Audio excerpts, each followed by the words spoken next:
यह कहानी सच्ची है, बिल्कुल सच्ची। रुड़की के आईआईटी में जब मैंने पहला कदम रखा था, तो सोचा था कि मेरा जीवन एक नई दिशा लेगा। 19 साल का मैं, घर से दूर, पहली बार छात्रावास में रह रहा था। चारों ओर नए चेहरे, किताबों की महक और इंजीनियरिंग का दबाव। मेरा कमरा 302, तीसरे माले पर था। खिड़की से दूर दूर तक पेड़ दिखते थे और रात को कैंपस की शांति एक अलग ही सुकून देती थी। पहले कुछ हफ्ते तो सब ठीक था। पढ़ाई, दोस्त, रात भर जागकर असाइनमेंट करना, सब सामान्य। पर फिर एक ऐसी रात आई जिसने मेरी दुनिया ही बदल दी। मैं रात के करीब 3 बजे अपने बिस्तर पर लेटा हुआ था। किताबें बंद कर चुका था। नींद आने ही वाली थी। कमरे में सिर्फ छत के पंखे की धीमी घरघराहट थी। तभी मुझे सुनाई दिया, अमन। एक हल्की मधुर आवाज, बिल्कुल मेरी मां की आवाज जैसी। मैंने आंखें खोली। कमरे में कोई नहीं था। मेरे रूममेट गौरव गहरी नींद में सो रहा था। मैंने सोचा शायद नींद में सुना होगा या दिमाग का वहम। मैंने करवट बदली और फिर से सोने की कोशिश की, पर वो आवाज मेरे कानों में गूंज रही थी, इतनी साफ, इतनी अपनी सी।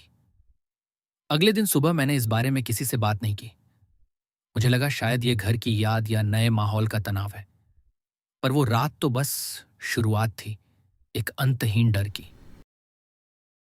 दूसरी रात, ठीक उसी समय, करीब 3 बजे, मैं फिर से नींद में था जब वही आवाज मेरे कान में पड़ी, अमन। इस बार ये पहले से थोड़ी तेज थी और ज्यादा स्पष्ट। मैंने तुरंत आंखें खोली। इस बार मैं पूरी तरह से जागा हुआ था। मैंने कमरे में चारों ओर देखा। दरवाजा बंद था, खिड़की भी बंद थी। गौरव अभी भी सो रहा था। उसके मुंह से हल्की खर्राटों की आवाज आ रही थी। मैंने बिस्तर से उठकर दरवाजे की तरफ देखा। क्या कोई बाहर से आवाज दे रहा है? मैंने धीरे से दरवाजा खोला और कॉरिडोर में झांका। पूरा गलियारा अंधेरे में डूबा था, सिवाय दूर के बल्ब की मंद रोशनी के। कोई नहीं था। हवा में हल्की ठंडक थी और सिवाय सन्नाटे के कुछ भी नहीं सुनाई दे रहा था। मेरा दिल तेजी से धड़कने लगा। मैंने दरवाजा बंद कर दिया और वापस बिस्तर पर आकर बैठ गया। मेरी रूह कांप उठी थी।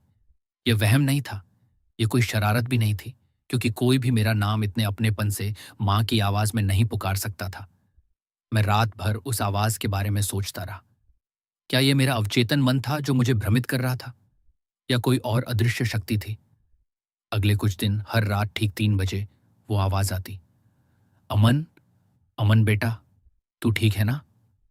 धीरे धीरे आवाज में एक चिंता घुलती जा रही थी। अब वह केवल नाम नहीं था, बल्कि एक प्रश्न भी था। रात की खामोशी और वो आवाज मिलकर मेरे भीतर एक अजीब सी बेचैनी पैदा कर रहे थे। डर अब मेरे अंदर गहरा जड़ जमा चुका था। रातें सोना मुश्किल हो गया था। मैं कोशिश करता था कि 3 बजे से पहले ही गहरी नींद में सो जाऊं, पर डर मुझे जगाए रखता।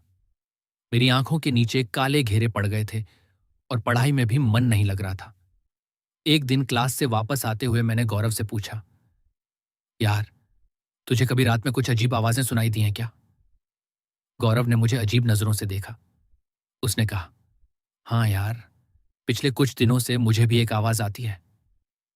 मेरे पूरे शरीर में सिहरन दौड़ गई। कौन सी आवाज? मैंने उत्सुकता से पूछा। एक औरत की आवाज, बिल्कुल मेरी मां जैसी लगती है। वो मेरा नाम पुकारती है, गौरव, और कभी कभी कहती है, तू ठीक है ना बेटा? गौरव की बात सुनकर मेरा दिमाग सुन्न पड़ गया। ये तो बिल्कुल वैसा ही था जैसा मेरे साथ हो रहा था। मेरी मां की आवाज जो मेरा नाम पुकार रही थी, और उसकी मां की आवाज जो उसका नाम पुकार रही थी। क्या यह संयोग था, या ये हॉस्टल में कोई भूतिया चीज थी जो हर छात्र को उसकी मां की आवाज में पुकारती थी? मैंने उसे अपनी पूरी बात बताई। हम दोनों एक दूसरे को देख रहे थे। आंखों में एक समान भय और अनिश्चितता थी। हमने फैसला किया कि हम इस बारे में किसी को नहीं बताएंगे। कौन हम पर विश्वास करता? लोग हमें पागल समझते। पर अब डर दोगुना हो गया था। ये अब सिर्फ मेरा डर नहीं था, ये गौरव का भी था। और अब वो आवाजें सिर्फ नाम तक सीमित नहीं रहीं। वे अब छोटे छोटे वाक्य बोलने लगी थीं। अमन बेटा, खाना खाया? क्या तूने दवाई ली? तू अकेला है क्या? हर रात 3 बजे वो आवाजें हमें घर की याद दिलाती थीं, पर एक ऐसे तरीके से जो रूह कंपा देता था। वह रात कभी नहीं भूल सकती। पूरे हॉस्टल में सन्नाटा पसरा हुआ था। सिर्फ रात के कीड़ों की हल्की भिनभिनाहट सुनाई दे रही थी। मैं और गौरव दोनों ही जागे हुए थे। हमारी आंखें छत की ओर टकटकी लगाए हुए थीं। 3 बजने का इंतजार कर रही थीं। ठीक 3 बजे वो आवाज आई, अमन। इस बार ये आवाज सिर्फ मेरे कानों में नहीं गूंजी, बल्कि ऐसा लगा जैसे पूरे कमरे में फैल गई हो। आवाज में एक अजीब सी अर्जेंसी थी, एक बेचैनी। अमन बेटा, घर आ जा, मुझसे बात कर, बहुत जरूरी बात करनी है। आवाज इतनी स्पष्ट थी, इतनी वास्तविक, कि लगा जैसे मेरी मां मेरे पास खड़ी हो। मेरे रोंगटे खड़े हो गए। मेरे शरीर में एक अजीब सी ऊर्जा दौड़ गई। यह सिर्फ एक आवाज नहीं थी, यह एक आदेश था। गौरव भी अपनी जगह पर अकड़ा हुआ था। उसकी आंखें खुली थीं। मैंने उसे देखा और उसकी आंखों में मैंने वही डर और आश्चर्य देखा जो मेरी आंखों में था। गौरव, तुझे सुनाई दिया? मैंने फुसफुसाते हुए पूछा। गौरव ने सिर्फ सिर हिलाया। उसका गला सूखा हुआ था। मुझे भी सुनाई दिया। मेरी मां ने भी यही कहा, घर आ जा। उस रात के बाद हमें नींद नहीं आई। सुबह होते ही मैं बेचैन हो गया। वो आवाज मेरे दिमाग में घूम रही थी, बहुत जरूरी बात करनी है। सुबह की पहली किरण के साथ मैंने अपने फोन पर मां का नंबर डायल किया। मेरा हाथ कांप रहा था। 1-2 बार रिंग हुई, फिर मां ने फोन उठाया। उनकी आवाज में थकान थी, जैसे वो बहुत मुश्किल से बोल रही हो। मैंने पूछा, मां, आप ठीक हो? और जो जवाब मां ने दिया, उसने मेरे पैरों तले जमीन खिसका दी। मां ने बताया, बेटा, मैं कल रात अस्पताल में थी। आधी रात को अचानक तबीयत बहुत ज्यादा खराब हो गई थी। मुझे सांस लेने में दिक्कत हो रही थी और डॉक्टरों ने कहा कि यह जीवन और मृत्यु की स्थिति थी। रात भर मैं बस तुझे ही याद कर रही थी। तेरे पिताजी ने बताया कि मैं बेहोशी की हालत में तेरा नाम पुकार रही थी। मां की बात सुनकर मेरे पूरे शरीर में ठंडी लहर दौड़ गई। मेरी आंखें भर आईं। यह तो बिल्कुल वही समय था। वही आवाज थी, वही चिंता थी जो मुझे हर रात सुनाई देती थी। वो आवाज सिर्फ मेरा भ्रम नहीं थी, वो मेरी मां की आत्मा की पुकार थी, जो इतनी दूर होते हुए भी अपने बेटे से जुड़ने की कोशिश कर रही थी। अस्पताल की वो रात, 3 बजे का वो समय, मेरी मां अपने जीवन के लिए संघर्ष कर रही थी और उनकी आत्मा, उनकी चिंता मुझ तक पहुंचने की कोशिश कर रही थी। मैं तुरंत घर के लिए निकल गया।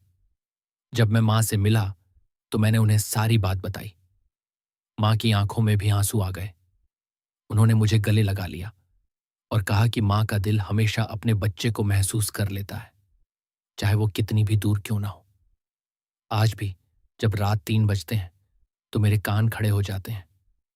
वो आवाज अब नहीं आती, क्योंकि मां अब पूरी तरह स्वस्थ है, पर वो अनुभव मुझे यह एहसास करा गया कि कुछ रिश्ते इतने गहरे होते हैं कि उन्हें दूरी या समय की दीवारें रोक नहीं सकती। और कुछ आवाजें, वे सिर्फ आवाजें नहीं होती, वे आत्मा की पुकार होती हैं। कभी कभी अंधेरे में भी प्रेम की सबसे सच्ची आवाज सुनाई देती है। पर क्या ये आवाजें सिर्फ प्यार की थीं या किसी और चीज की चेतावनी भी थी? ये सवाल आज भी मुझे बेचैन कर देता है।